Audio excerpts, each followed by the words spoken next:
નમસ્કાર વિદ્યાર્થી મિત્રો, આપનું સ્વાગત છે મારી યુટ્યુબ ચેનલમાં. વિદ્યાર્થી મિત્રો, આપણે 11મા ધોરણની અંદર ઘણી બધી બાબતો નાણાં વિશે ભણીને આવ્યા છીએ. બરાબર. ધંધાકીય સેવાઓ ભાગ 1, ભાગ 2, મૂડીના કયા કયા પ્રકારો છે એ બધી જ ચર્ચા આપણે 11મા ધોરણની અંદર કરીને આવ્યા છીએ. આજે આપણે જે ચેપ્ટર શરૂ કર્યું છે તમને ખબર છે, કારણ કે એક લેક્ચર ચાલી ગયો છે, નાણાકીય સંચાલન. તો એ નાણાકીય સંચાલન છે એ ખરેખર શા માટે ઉપયોગી છે એ આજે આપણે સમજવું છે. કારણ કે નાણાકીય આયોજન છે એ દરેકે દરેક બાબતો માટે અગત્યનું છે. તમે સમજીને આવ્યા છો કે જે લક્ષણો આપણે ભણીને આવ્યા નાણાકીય સંચાલનના, એની અંતર્ગત કે ભાઈ નાણું છે એ દરેક પ્રવૃત્તિનો ચાવીરૂપ ભાગ છે, ચાવીરૂપ સ્થાન ધરાવે છે. કોઈ પણ પ્રવૃત્તિ લઈ લો, પછી ઉત્પાદનને લગતી હોય, વેચાણને લગતી હોય કે અન્ય કોઈ પ્રવૃત્તિઓ હોય, એ નાણાં વગર શક્ય નથી. આ ઉપરાંત આપણે એવું પણ સમજીને આવ્યા હતા કે ભાઈ કંઈક ફરવા જવું છે તો પણ નાણાંનું મહત્ત્વ છે એ આપણે જોઈએ છીએ. કારણ કે સારામાં સારી ટેકનોલોજીનો ઉપયોગ ત્યારે જ કરી શકીએ. હવે ટૂંક સમયમાં જ 5G ટેકનોલોજી આવશે, તો મિત્રો એ ક્યારે શક્ય બનશે? જ્યારે એની માટેનું નાણાંનું પૂરતું બજેટ આપણી પાસે હશે ત્યારે. બરાબર. અને નાણાંના અર્થને સમજવાનો પ્રયત્ન કર્યો હતો કે એની અંતર્ગત કે નાણું છે એ નાણાકીય સંચાલન એટલે નાણાંનું ભંડોળ પ્રાપ્ત કરવું. ભંડોળ કઈ રીતે પ્રાપ્ત થાય? કાં તો માલિકીની મૂડી દ્વારા થાય અને કાં તો ઉછીની મૂડી દ્વારા થાય. અને જે ભંડોળ મેળવીએ છીએ એ ભંડોળનું શું કરવાનું છે? ઇષ્ટતમ ઉપયોગ કરવાનો છે, મહત્તમ ઉપયોગ કરવાનો છે, કે જેથી કરીને દરેક વિભાગો વચ્ચેની ફાળવણી યોગ્ય રીતે થાય. આ અર્થને સમજાતા પછી એના જે લક્ષણો સમજાતા એને આજે આપણે જોઈ લઈએ. બરાબર, રિવિઝન સ્વરૂપે, અને પછી આપણે આગળની વાત કરીએ.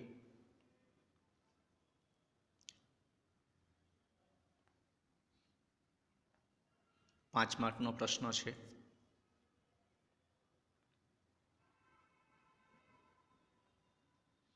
શેના લક્ષણો છે? નાણાકીય સંચાલનના લક્ષણો છે. તો પહેલું સંચાલનની શાખા છે. તો મિત્રો, સંચાલનની શાખા શા માટે કીધું છે? કે જે આપણે કાર્ય કરીએ છીએ એ તમામે તમામ કાર્યોની અંદર આયોજન અને અંકુશ જરૂરી છે. જો નાણાકીય આયોજન એ જરૂરી છે અને નાણાંનું અંકુશ રાખવો પણ જરૂરી છે, જેથી કરીને અન્ય કોઈ વિભાગની અંદર નાણાંનો ખોટો વ્યય ન થાય. કયા વિભાગની અંદર કેટલા નાણાં જોશે એ ક્યાંથી મેળવશો એનું આયોજન કરવાનું છે. અને આયોજન પછી ખર્ચ ઉપર શું રાખવાનું છે? અંકુશ રાખવાનો છે. આમ આયોજનને અંકુશ એ સંચાલનના શું છે? એ કાર્યો છે. અને પરિણામે નાણાકીય સંચાલન પણ એક એમની શાખા છે એમ કહી શકાય. વિશાળ કાર્યક્ષેત્ર છે.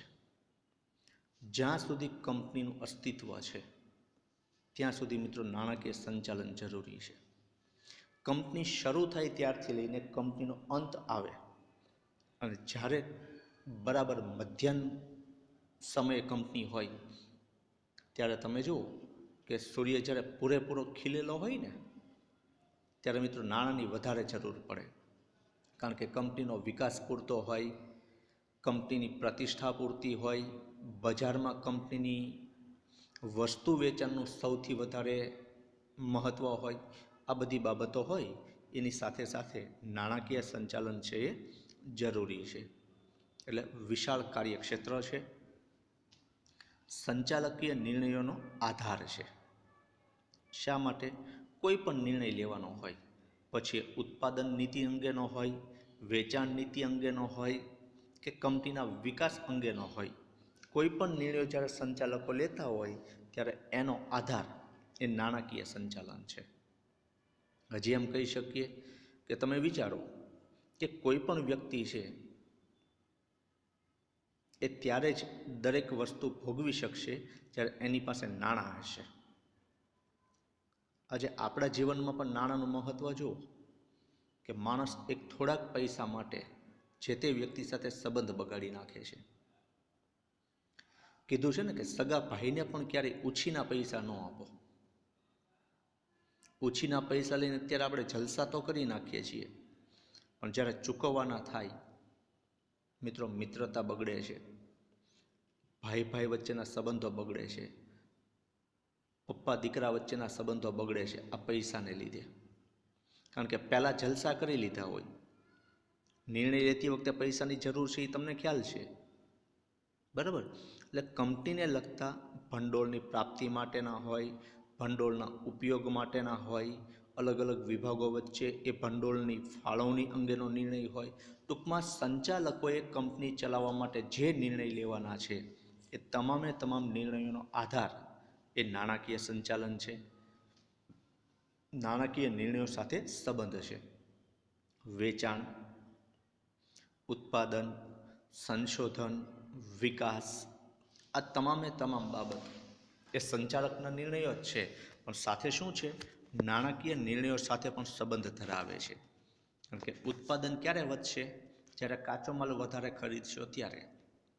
વેચાણ ક્યારે વધશે, જ્યારે ઉત્પાદન વધશે ત્યારે. અને સંશોધન જેટલું સારું એટલું મિત્રો સંચાલકો છે એ કંપનીને આગળ લઈ જઈ શકશે. ઓલું કહેવાય ને કે દોડ ફરે ઈ ચરે, બાંધ્યો ભૂખે મરે. ફરે મતલબ શું, જેટલું નવું નવું સંશોધન કરશો એટલા તમે આગળ વધશો. આજે તમે જુઓ કે મેગી, હજી ઘણી બધી કંપનીઓ તો મેગીની સાથે આવવામાં પણ વાર લગાડે એમ છે. ત્યાં મેગી નવી નવી ફ્લેવર બજારમાં મૂકતું જાય છે, આ સંશોધન છે. એ જ રીતે પાર્લે કંપની કેટલા બધા બિસ્કિટો બનાવે છે. દરેક બિસ્કિટ તમે જુઓ અલગ અલગ વેરાયટી છે, ચેવડામાં કેટલી વેરાયટી છે, બરાબર. આ સંશોધન છે. હજી તમે બાલાજીની જૂની વેફર જ ખાતા હોત તો, નવી વેફર ન આવી હોત તો, ઓનિયન ને ટોમાટો ને ક્રીમ ને આ કંઈ ન આવ્યું હોત તો આપણે ન ખાત. એટલે બજારમાં તમારે ટકી રહેવા માટે જે નવા નવા સંશોધનો કરો છો એની માટે પણ શું જરૂરી છે, નાણાકીય સંચાલન. માલિકના મહત્તમ આર્થિક કલ્યાણનો હેતુ. કોઈ પણ વ્યક્તિ હોય, શું અગત્યનું છે કે એની માટે આર્થિક કલ્યાણ, નફો મેળવવો એ અગત્યની વાત છે. ચાવીરૂપ સ્થાન, સંચાલનના અન્ય વિસ્તારો સાથે સંબંધ છે. અને બે ભાગમાં વિભાજન થાય છે. કયા બે ભાગ, તો કે કાયમી મૂડીનું સંચાલન અને કાર્યશીલ મૂડીનું સંચાલન, બરાબર. તો આ હતા મૂડી સંચાલન, નાણાકીય સંચાલનના લક્ષણો. હવે આપણે એનું મહત્ત્વ સમજવું છે.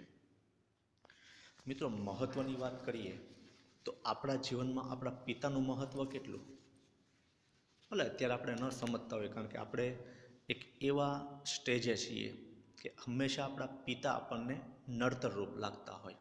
કારણ કે વારંવાર ટોક ટોક કરતા હોય, આમ ન કરવું જોઈએ, તેમ ન કરવું જોઈએ, બહાર રખડવું ન જોઈએ, ઘણું બધું આપણને કહેતા હોય. પણ મિત્રો, જ્યારે એ વ્યક્તિ નહીં હોય ત્યારે આપણને એનું મહત્ત્વ સમજાશે. પણ જ્યારે ધંધો લઈને બેઠા છો ત્યારે એ વસ્તુ ન હોવાથી મહત્ત્વ સમજાય એની પહેલાં જો તમે એનું પ્લાનિંગ વ્યવસ્થિત કરી નાખો તો મિત્રો ધંધો બંધ થવાની કોઈ દી શક્યતા રહેતી નથી. જેમ આપણા શરીરમાં રક્તની જરૂર છે, રક્ત ખાલી થાય એ પહેલાં તમારે એનું મેનેજમેન્ટ કરવું જ પડે, ખોરાક લેવો જ પડે. કારણ કે ખોરાકમાંથી જ શું બને છે, લોહી બને છે. એમ ધંધો કેવી રીતે ચાલશે, પૈસાથી. પૈસા વગર એક પ્રવૃત્તિ નથી. તો એના મહત્ત્વ માટે પહેલાં સંચાલનની પ્રસ્તાવના જોઈએ કે નાણાકીય સંચાલનના મહત્ત્વ માટે નાણું એ ધંધા માટે રક્ત સમાન છે. રુધિરાભિસરણ વગર માનવ જીવનનું અસ્તિત્વ શક્ય નથી. તેવી જ રીતે નાણાં વગર ધંધાકીય એકમનું અસ્તિત્વ શક્ય નથી. ધંધો શરૂ કરવા અને શરૂ રાખવા નાણું પાયાની ઈંટ છે. આમ નાણાકીય સંચાલન એ મહત્ત્વની પ્રક્રિયા છે. મહત્ત્વની વાત કરીએ તો પહેલું કીધું છે નાણાકીય જરૂરિયાતોનો અંદાજ લગાવવાનો છે. મિત્રો, અંદાજ છે ને એનાથી હંમેશા આપણે આગળ વધીએ છીએ. કે કોઈ પણ જો ઓલા ગણિતના દાખલા જેવું છે કે ધારો કે ફલાણી વસ્તુ બરાબર એક્સ આપણે ધારી લઈએ છીએ, અંદાજ લગાવીએ છીએ કે જે તે વસ્તુ એક્સ છે. એમ કંપનીની અંદર કયા વિભાગમાં, કયા કાર્ય માટે, કઈ પ્રવૃત્તિ માટે કેટલા નાણાંની જરૂર પડશે એનો અંદાજ લગાવવા માટે નાણાકીય સંચાલન અગત્યનું છે. કારણ કે નાણાંના અંદાજ વગર, એની જરૂરિયાત નક્કી કર્યા વગર જો તમે આગળ વધશો તો મિત્રો તમે ક્યારેય સફળ નહીં થાઓ. એટલે કોઈ પણ ધંધા માટે સૌથી પહેલી અગત્યની વાત છે કે એ ધંધો શરૂ કરવા માટે અને ટકાવી રાખવા માટે કેટલી નાણાંની જરૂરિયાત છે એનો અંદાજ લગાવવો પડે. બરાબર?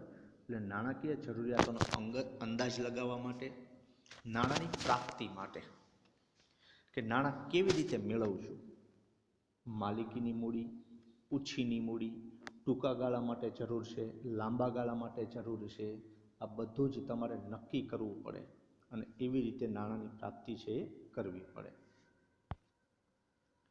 આયોજન અને અંકુશ. શાનું આયોજન કરવાનું છે? ધંધાકીય પ્રવૃત્તિઓનું આયોજન, અને એ આયોજન પ્રમાણે ચલાવવા માટે તમારે નાણાંની જરૂરિયાત કેટલી રહેશે એ તમારા આયોજન પ્રમાણે સેટ થાય છે કે કેમ, અને છેલ્લે નાણાંના વ્યતિરેક ઉપર તમારે અંકુશ મૂકવાનો છે જેથી કંપનીની કાયમી પ્રવૃત્તિઓ છે એ સરળતાથી ચાલ્યા કરે. નાણાંની વહેંચણી. અલગ અલગ ઘણા બધા વિભાગો હોય છે કંપનીની અંદર. એ દરેક વિભાગોની અંદર કયા વિભાગમાં કેટલા નાણાંની જરૂર રહેશે એની જરૂરિયાત તમે જેમ લગાવી લીધી એના આધારે પ્રાપ્તિ કરી લીધી. બરાબર? અને પ્રાપ્તિ પ્રમાણે જે આયોજન કરેલું છે એની તમે વહેંચણી કરો છો. એટલે ઉત્પાદન વિભાગમાં કેટલું જોશે, વેચાણ વિભાગમાં કેટલું જોશે, કર્મચારીઓના પગાર માટે કેટલા જોશે, કાચો માલ ખરીદવા માટે કેટલા રૂપિયાની જરૂર પડશે. આવી રીતે તમારે જે વિભાગમાં જેટલા નાણાંની જરૂર છે અને જ્યારે જરૂર છે એ પ્રમાણે પૂરતા નાણાંની વહેંચણી કરવા માટે નાણાકીય સંચાલન અગત્યનું બની જાય છે, મહત્ત્વનું બની જાય છે. તરલતાની જાળવણી. મિત્રો, તરલતા એટલે શું? તમે 11માં રોકડ પ્રવાહ પત્રક ભણીને આવ્યા, રોકડ મેળ ભણીને આવ્યા. જો કોઈ પણ ધંધા માટે નાણાંની જરૂરિયાત એટલી જ અગત્યની છે કે જેટલી ધંધાની અંદર રોકડ તમારા હાથ ઉપર એટલા તમે વધારે સારી રીતે કાર્ય કરી શકશો. એટલે તરલતા એટલે શું? હાથ ઉપરની સિલક. ધંધા માટેની યોગ્ય મૂડી. કારણ કે કાયમી મૂડી છે એ તમે ધંધાની અંદર પૂરેપૂરી રોકી રાખીશ પણ એ તમે વાપરી નથી શકતા. બરાબર? એટલે રોજબરોજના ખર્ચાઓને પૂર્ણ કરવા માટે આ રોકડની હાથ પરની સિલક, તરલતા એ જરૂરી છે. આવકની વહેંચણી. કઈ આવક? તો ધંધાની અંદર જે આવક થાય છે એ આવક તમારે ધ્યાનમાં લેવાની છે કે કર્મચારીઓ પાછળ કેટલી આવકનો ભાગ ખર્ચ કરવાનો છે, કેટલો ડિવિડન્ડ પાછળ ખર્ચ કરવાનો છે, કેટલું ધંધામાં પુનઃરોકાણ કરવાનું છે. આ બધી જ બાબતોની તમારે વહેંચણી કરવા માટે, કારણ કે જો ધંધાનું નફામાં પુનઃરોકાણ કરીએ તો મિત્રો ડિવિડન્ડ ઓછું અપાશે. બરાબર? એટલે બેનું સંકલન કરવા માટે આવકની વહેંચણી જરૂરી છે. ચાલુ મિલકતોનું સંચાલન. પાકા સરવૈયામાં તમે દર્શાવો છો ચાલુ મિલકતો, એ કઈ કઈ છે તમને ખબર છે. એમાં વધારો ઘટાડો છે એનું સંચાલન કરવા માટે, નાણાકીય નિર્ણયો માટે અને ધંધાની શાખમાં વધારો થાય એટલા માટે નાણાકીય સંચાલન છે જરૂર છે. પહેલું કીધું છે નાણાકીય જરૂરિયાતોનો અંદાજ. ધંધામાં નિશ્ચિત સમય માટે નાણાંની જરૂરિયાત રહે છે. મિત્રો, નિશ્ચિત સમય એટલે શું? કે માની લો કે કોઈ ચોક્કસ હેતુ માટે આપણે નાણું જોવે છે તો એ હેતુ માટે કેટલી નાણાંની જરૂરિયાત રહેશે એનો આપણે અંદાજ લગાવીએ છીએ. આપણે જે લક્ષ્યાંકો નક્કી કરેલા છે એ લક્ષ્યાંકો નક્કી કરેલા સમયમાં જ આપણે પૂર્ણ કરવાના છે. એટલે જે તે કાર્ય માટે નિશ્ચિત સમય છે, આપણા લક્ષ્યાંકો પૂર્ણ કરવા માટેનો નિશ્ચિત સમય છે અને એ લક્ષ્યાંક પૂર્ણ કરવા માટે કેટલા નાણાંની જરૂરિયાત રહેશે એનો અંદાજ લગાવવો પડે છે. આ જરૂરિયાત લાંબા ગાળા માટે કે ટૂંકા ગાળા માટેની હોય છે. જો મિત્રો, જમીન, મકાન, યંત્રો, પ્લાન્ટ આ બધું કરવા માટે લાંબા ગાળાની મૂડીની જરૂર રહે છે. જ્યારે રોજબરોજના ખર્ચા, કર્મચારીઓના પગાર વગેરે ખર્ચાઓ કરવા માટે ટૂંકા ગાળા માટે નાણાંની જરૂરિયાત રહે છે. તો લાંબા ગાળા માટે કેટલા નાણાંની જરૂર રહેશે અને ટૂંકા ગાળા માટે કેટલા નાણાંની જરૂર રહેશે, આનો તમારે અંદાજ લગાવવાનો હોય છે, જે તમને નાણાકીય સંચાલન દ્વારા કરી શકો છો. એટલે આ લાંબા ગાળાની કે ટૂંકા ગાળાની જે જરૂરિયાત છે એ કેવી રીતે તમે કામે લ્યો છો, કેવી રીતે ધ્યાને લ્યો છો, એની સમજૂતી માટે નાણાકીય સંચાલનનું મહત્ત્વ જરૂરી છે. નાણાંની પ્રાપ્તિ, મૂડીના પ્રાપ્તિ સ્થાનો પસંદ કરે છે. તો તમને ખ્યાલ છે કે સામાન્ય રીતે બે પ્રાપ્તિ સ્થાનો, એક માલિકીની મૂડી અને બીજું ઓછીની મૂડી, બરાબર. અને ત્રીજું જોવા જઈએ તો નફાનો ધંધામાં પુનઃરોકાણ. એટલે જે તે કંપની એવું જ નક્કી કરશે કે ઓછામાં ઓછા ખર્ચે કયું પ્રાપ્તિ સ્થાન ધંધા માટે જરૂરી છે, જે વધારે મૂડી આપે છે અને પડતર ખર્ચ ઓછો મળે છે. જો ટૂંકા ગાળા માટેના પ્રોજેક્ટ હોય તો એ પ્રોજેક્ટ પૂર્ણ થતાં પૈસા પરત કરી શકીએ એમ છીએ તો મિત્રો ઓછીની મૂડી પસંદ કરાય. પણ જો લાંબા ગાળા માટે અને કાયમી મૂડીની જરૂર હોય તો શેર મૂડી દ્વારા પૈસા મેળવવા પડે. તો આવી રીતે નાણાકીય સંચાલન છે એ મૂડીના અલગ અલગ પ્રાપ્તિ સ્થાનોમાંથી યોગ્ય પ્રાપ્તિ સ્થાનની પસંદગી કરે છે કે જેમાં કરકસરયુક્ત ઓછી પડતરે મૂડી મળે.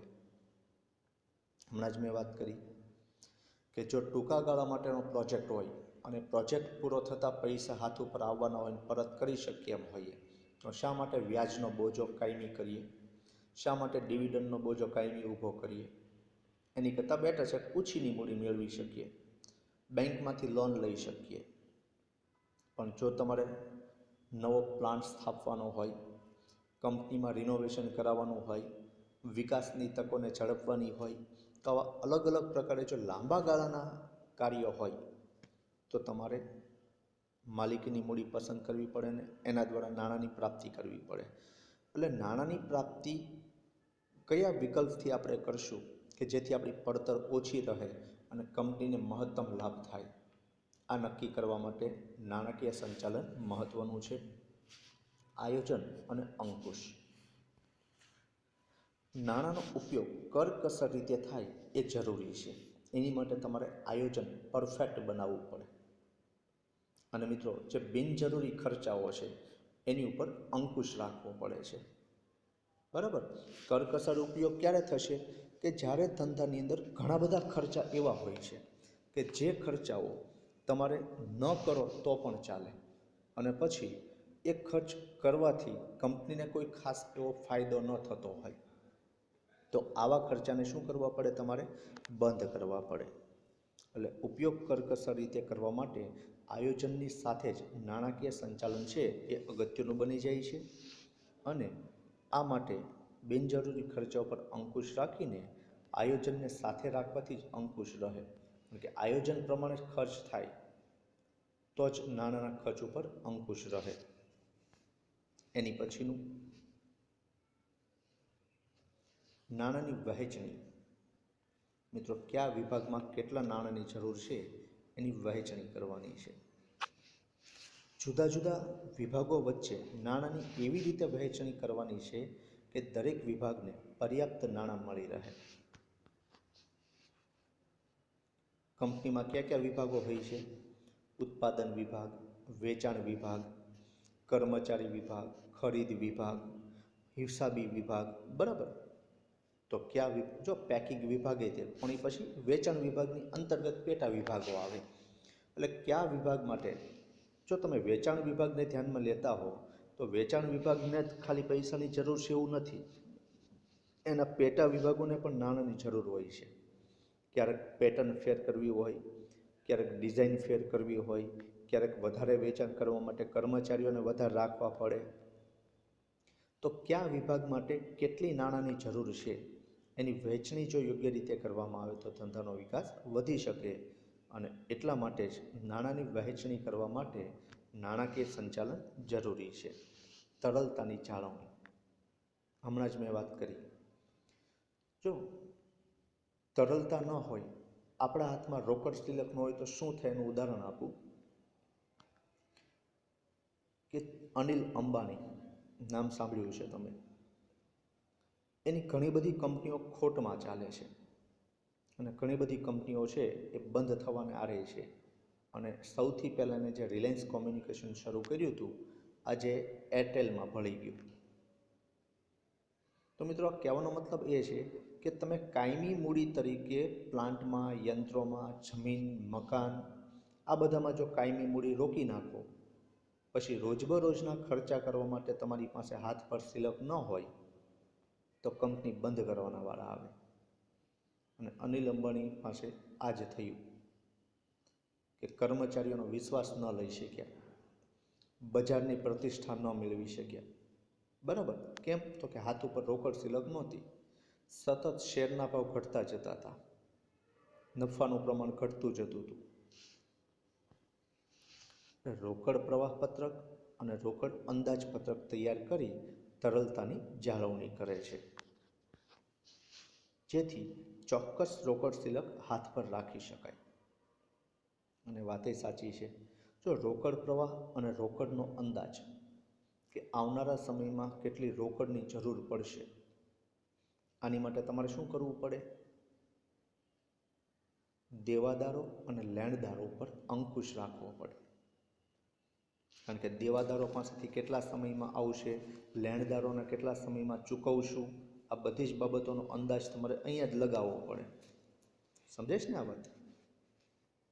તો આ રીતે તરલતાની જાળવણી માટે પણ નાણાકીય સંચાલન છે એ જરૂરી છે. આવકની વહેંચણી,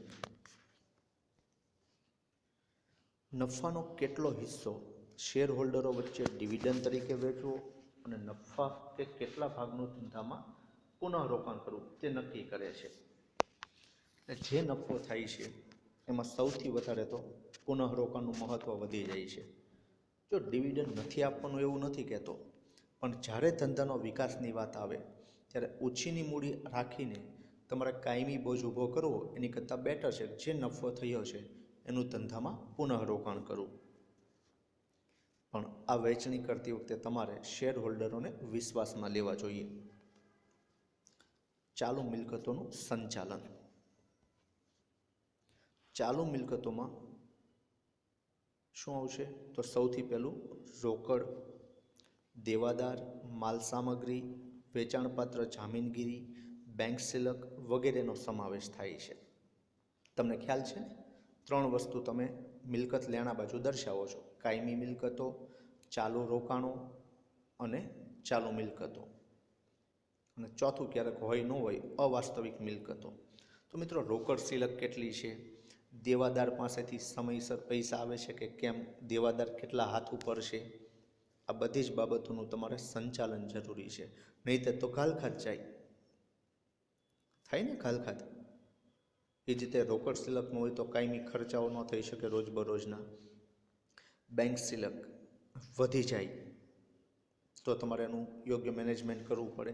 એ બધું આ નાણાકીય સંચાલનની સાથે જોડાયેલું છે. એટલે કે ચાલુ મિલકતોના રોકાણ માટેની નીતિનું ઘડતર કરે છે. એટલે ચાલુ મિલકતોને ક્યાં વાપરવી, કેવી રીતે એનો ઉપયોગ કરવો, આ બાબતો માટે નાણાકીય સંચાલન છે એ જરૂરી છે. એની પછી નાણાકીય નિર્ણયો લેવા માટે નાણાકીય સંચાલન મૂડી બજેટ, ડિવિડન્ડ નીતિ, નફાનું પુનઃરોકાણ વગેરે અંગે મહત્ત્વના નિર્ણયો લે છે. મૂડી બજેટ. તમને ખ્યાલ છે ને, ધંધાની સ્થાપના કરીએ ત્યારે આવેદનપત્રની મૂડીની કલમમાં એક મૂડી દર્શાવીએ છીએ. એનું નામ તમારે મને મોકલવાનું છે કોમેન્ટમાં લખીને કે ભાઈ મૂડીની કલમમાં આ મૂડી દર્શાવાય. ભલે તમે એ મૂડીનું નામ લખો. એટલે એ મૂડીનો અંદાજ જ્યારે નક્કી કરીએ ને ત્યારે પણ મિત્રો નાણાકીય સંચાલન જરૂરી છે. કારણ કે એ સમયે કંપની જેટલા વર્ષ ચાલશે એનો અંદાજ માંડીને જે નાણાંની જરૂર પડશે એને પ્રમાણે આખું કંપનીનું મૂડી માળખું તૈયાર થાય, મૂડી બજેટ તૈયાર થાય. અમુક સમયે કંપની નફો ઓછો થયો હોય તોય ડિવિડન્ડ પૂરું આપે છે. એ કેવી રીતે આપી શકે? તો એનું નાણાકીય સંચાલન પરફેક્ટ હોય ત્યારે. નફાનું ધંધામાં પુનઃરોકાણ કેટલું કરવું, આવા નિર્ણયો લેવામાં નાણાકીય સંચાલન અગત્યનું છે. અને જુદા જુદા નાણાકીય નિર્ણયો વચ્ચે સંકલન પણ જાળવે છે. જેમ કે ધંધાનું નફામાં પુનઃરોકાણ કેટલું કરવું અને ડિવિડન્ડની નીતિ કેટલી રાખવી. ક્યારેક ડિવિડન્ડ વધારે આપીને નફાનું પુનઃરોકાણ ઓછું થાય અને ક્યારેક પુનઃરોકાણ કરીને ડિવિડન્ડ ઓછું આપી શકાય. તો બંને સંજોગોમાં કઈ પદ્ધતિ અપનાવી એ નિર્ણય લેવામાં તમારે નાણાકીય સંચાલન અગત્યનું છે. ધંધાની શાખમાં વધારો થાય. ધંધાની પ્રગતિ અને વિકાસમાં નાણાકીય સંચાલન મહત્વનું યોગદાન આપે છે. મિત્રો, મુકેશ અંબાણી કંઈ પાછો નથી પડતો. એનું કારણ આ જ છે. મુકેશ અંબાણીની પ્રતિષ્ઠા દિન પ્રતિદિન અને એની કંપનીની પ્રતિષ્ઠા વધતી જાય છે. એનું કારણ આ છે કે એની પાસે નાણાકીય સંચાલન પરફેક્ટ છે. કાર્યક્ષમ નાણાકીય સંચાલન નાણાકીય અનુકૂળતાઓ ઊભી કરી આપે છે. જેમ જેમ કંપનીનો વિકાસ થતો જાય એમ જે વિભાગ માટે જેટલા નાણાંની જરૂર છે એની માટેના નવા નવા રસ્તાઓ શોધાતા હોય છે. એ ક્યારે શોધાય? જ્યારે નાણાકીય સંચાલન તમારું પરફેક્ટ હોય ત્યારે, કંપનીનું આયોજન પરફેક્ટ હોય ત્યારે. અને એ આયોજન પ્રમાણે ક્યારે કેટલા નાણાંની જરૂર પડશે અને કેવી રીતે મેળવશું એ તમારે નાણાકીય સંચાલનમાં નક્કી કરવું પડે. કે આજે ધંધો શરૂ થઈ ગયો પણ 5 વર્ષ પછી જે નાણાંની જરૂર પડશે એ કેવી રીતે મેળવશું. બરાબર? એ જો તમે અગાઉથી પ્લાનિંગ કરેલું હોય તો જ્યારે જ્યારે જરૂર પડે છે ત્યારે નાણાં મેળવવામાં અનુકૂળતા ઊભી કરી આપે છે. જેથી કર્મચારીઓને પગાર અને લેણદારોને લેણી રકમ સમયસર ચૂકવી શકાય. પરિણામે ધંધાની શાખમાં વધારો થાય. જો મિત્રો, દેવાદારોની વાત જ નથી શાખમાં વધારો કરવામાં. કર્મચારીઓનો સંતોષ મેળવી લ્યો અને તમે જેની પાસેથી ઉધાર લ્યો છો એને સમયસર પહોંચાડી દો એટલે બજારમાં તમારી પ્રતિષ્ઠા અડીખમ હોય. આમ ઉપરોક્ત મુદ્દા પરથી નાણાકીય સંચાલનનું મહત્વ સમજી શકાય છે. અને પૂર્ણરૂપ જોઈએ છીએ એ તમારે યાદ રાખવાના છે. અને છેલ્લે, કોઈ માણસ આપણી ભૂલ ત્યારે જ બતાવે કે જ્યારે એ આપણને પરફેક્ટ બનાવવા ઈચ્છતું હોય. એટલે જ મિત્રો, માતા પિતા છે એ આપણને સતત ટોક્યા કરે છે, આપણને વારંવાર કહે છે કે તું આ ભૂલ કરે છો. શિક્ષક તમને વારંવાર કહે છે. જો શિક્ષક તમે સારા માર્ક લાવો એટલા માટે કહે છે અને માતા પિતા તમે એક સારા વ્યક્તિ બનો, સમાજના એક જાગૃત નાગરિક બનો એટલા માટે તમને ટોકતા હોય. કારણ કે તમારી પ્રતિષ્ઠા તો જ વધે. ઓલા જેવું છે કે ઇન્ટરવ્યૂમાં ગયો, કંઈ પ્રશ્ન ન પૂછે ને તમે સિલેક્ટ, એનું કારણ શું? તો કે નીકળતા હતા ત્યારે જોયું તો પંખો બંધ કર્યો, પાણી વેડફાતું હતું એ બંધ કર્યું, લાઇટો બંધ કરી. બરાબર? કારણ કે માતા પિતા રોજ ટોકતા હતા કે રૂમમાંથી નીકળતા પહેલાં લાઇટ પંખા બંધ કરવા, પાણીનો ખોટો બગાડ ન કરવો. આપણને આ નાની નાની બાબતો ટોકવા જેવી લાગે, પણ આગળ જતાં પાછો આપણે એનો જ ઉપયોગ આપણા સંતાનો ઉપર કરતા હોઈએ છીએ. એટલે પરફેક્ટ બનાવવા માટે જ હંમેશા આપણી કોઈક ભૂલો કાઢતા હોય છે. પણ એ ભૂલો બીજી વાર ન થાય એનું ધ્યાન રાખવું. બરાબર? તો આજના વિડીયો લેક્ચરની અંદર આપણે એટલું રાખીએ છીએ. હવે જ્યારે મળીશું ત્યારે નવા પોઈન્ટ સાથે મળીશું. ત્યાં સુધી આભાર. Thank you.